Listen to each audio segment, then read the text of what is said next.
और चलिए आपको मुलायम सिंह यादव से जुड़ी हुई 25 कहानियां दिखाते हैं। बाकी कहानियां तो बहुत सी हैं, लेकिन 25 अहम कहानियां इस वक्त दिखाते हैं।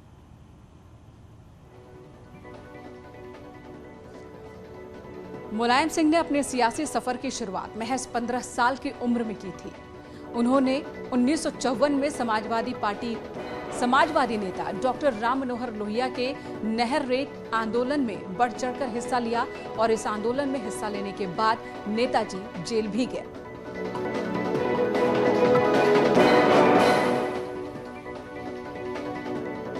मुलायम सिंह सियासी अखाड़े में कूदने से पहले जाने माने पहलवान थे और अखाड़े में पहलवानी करते थे। समर्थक उन्हें पहलवान जी कहकर पुकारा करते थे।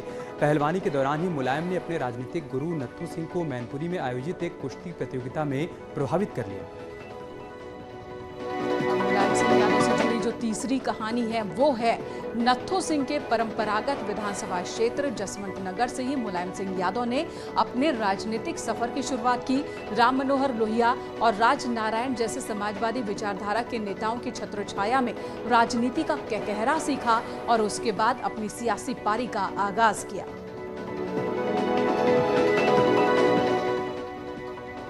मुलायम सिंह यादव ने राम मनोहर लोहिया और राज नारायण जैसे समाजवादी विचारधारा के नेताओं की छत्रछाया में राजनीति का कहकहरा सीखा। मुलायम सिंह के बारे में एक और बात बेहद मशहूर है कि जो भी उनसे करीब पहुंचा उसके सुख दुख में मुलायम हमेशा साथ खड़े नजर आए। मुलायम सिंह यादव को साइकिल की सवारी से खासा लगाव था। लखनऊ में भी साइकिल की सवारी किया करते थे। मुलायम सिंह यादव साइकिल से घर घर जाते थे, लोगों से मिलते थे और नेताजी को अलग ही पहचान साइकिल से मिली।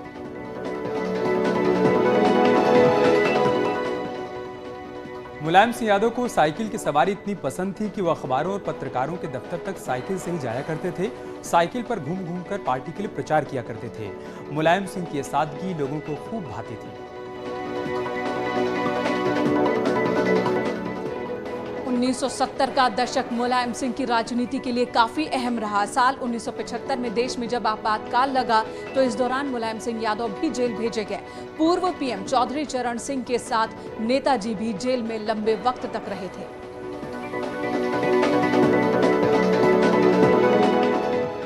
मुलायम सिंह यादव ने 1967 में पहला चुनाव जीता। मुलायम ने संयुक्त सोशलिस्ट पार्टी के टिकट पर विधायक का चुनाव जीता और विधानसभा पहुंचे थे।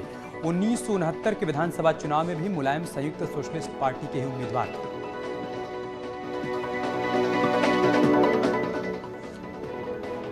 मुलायम सिंह यादव साल 1967 से 96 तक 8 बार उत्तर प्रदेश के विधायक रहे।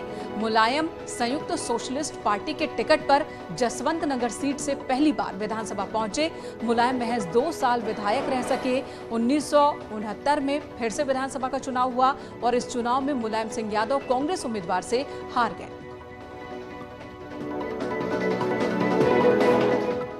साल 1977 से 1978 में मुलायम सिंह यादव को उत्तर प्रदेश सरकार में सहकारिता एवं पशुपालन मंत्री बनाया गया। मंत्री बनते उन्होंने सहकारिता बैंक की ब्याज दरों को 14 से घटाकर सबसे पहले 13% किया और फिर 12% कर दिया। मुलायम सिंह यादव 1996 में केंद्र की देवगौड़ा सरकार में रक्षा मंत्री रहे। मुलायम सिंह यादव ने रक्षा मंत्री बनते ही कानून बनाया कि अगर सैनिक शहीद होता है तो उसका शव सम्मान के साथ घर तक पहुंचाया जाए और तब से ही शहीद सैनिकों का पार्थिव शरीर उनके घर तक पहुंचाया जाना शुरू हुआ। मुलायम सिंह यादव साल 1982 से साल 1987 तक यूपी विधान परिषद के सदस्य भी रहे और साल 1985 से साल 1987 तक मुलायम सिंह यादव यूपी में नेता प्रतिपक्ष भी रहे। मुलायम सिंह अपने भाषण से विरोधियों को भी अपना मुरीद बना लिया करते थे। 4 अक्टूबर 1992 को लखनऊ के बेगम हजरत महल पार्क में मुलायम सिंह यादव ने समाजवादी पार्टी नाम से नई और अलग पार्टी बनाने का ऐलान किया।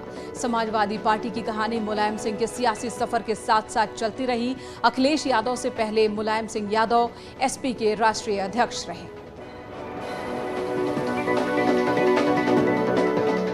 1996 में मुलायम सिंह यादव मैनपुरी लोकसभा सीट से पहली बार सांसद बने। साल 1998 में नेताजी संभल से दूसरी बार सांसद बने। साल 1999 में मुलायम सिंह यादव संभल और कन्नौज से सांसद बने। इसके बाद साल 2004 लोकसभा चुनाव में नेताजी फिर से मैनपुरी सीट से उतरे और जीत हासिल की। 2019 में मुलायम सिंह यादव एक बार फिर से लोकसभा पहुंचे। नेताजी पहली बार 1989 में उत्तर प्रदेश के मुख्यमंत्री बने। 1990 में केंद्र में वीपी सिंह सरकार के गिरने के बाद मुलायम सिंह यादव चंद्रशेखर की जनता दल से जुड़ गए और कांग्रेस के समर्थन से सीएम पद पर बने रहे। अप्रैल 1991 में जब कांग्रेस ने इस सरकार से समर्थन वापस ले लिया तो मुलायम सिंह यादव की सरकार गिर गई। साल 1993 के चुनाव में मुलायम सिंह यादव की पार्टी एसपी ने अपना परचम लहराया और मुलायम सिंह यादव दूसरी बार उत्तर प्रदेश के मुख्यमंत्री बने। समाजवादी पार्टी के बैनर तले ये नेताजी की पहली सरकार थी और लोगों के विकास के लिए मुलायम सिंह यादव ने कई काम किए। नवंबर 1993 में राज्य में चुनाव होने थे और इससे पहले मुलायम ने बहुजन समाज पार्टी से गठबंधन किया। चुनाव नतीजों के बाद मुलायम सिंह यादव बीजेपी को सत्ता में आने से रोकने में कामयाब भी रहे और बीएसपी के साथ मिलकर सरकार बनाई। मुलायम सिंह यादव मुख्यमंत्री बने।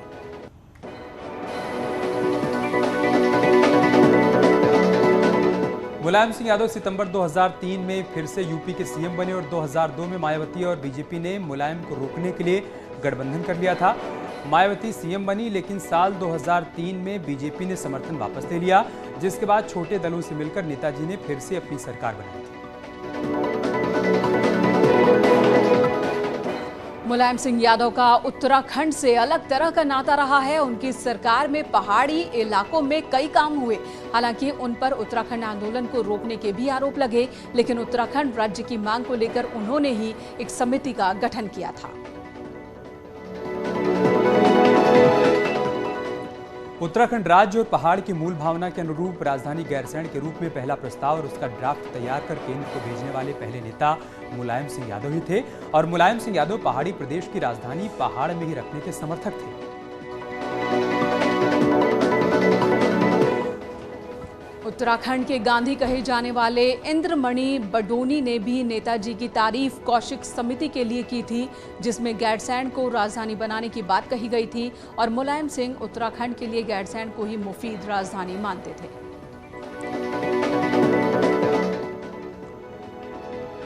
नेताजी मुलायम सिंह यादव पहाड़ से दो बहुएं भी अपने घर लेकर आए। मुलायम सिंह की बड़ी बहू डिंपल यादव मूल रूप से उत्तराखंड की रहने वाली हैं।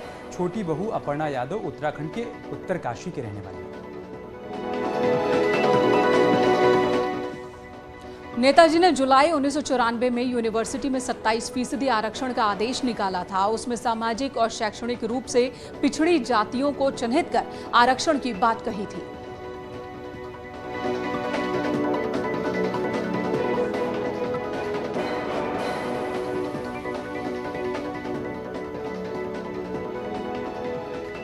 साल 2012 में समाजवादी पार्टी की यूपी की सत्ता में वापसी हुई और मुलायम सिंह यादव ने खुद सीएम नहीं बनने का फैसला किया और अपने बेटे अखिलेश यादव को उत्तर प्रदेश का मुख्यमंत्री बनाकर अपनी राजनीतिक विरासत सौंप दी।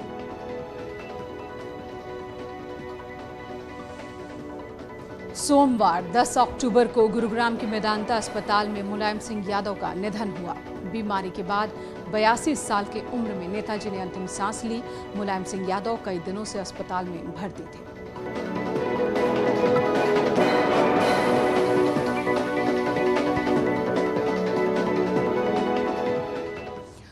और आज हर कोई नम आंखों के साथ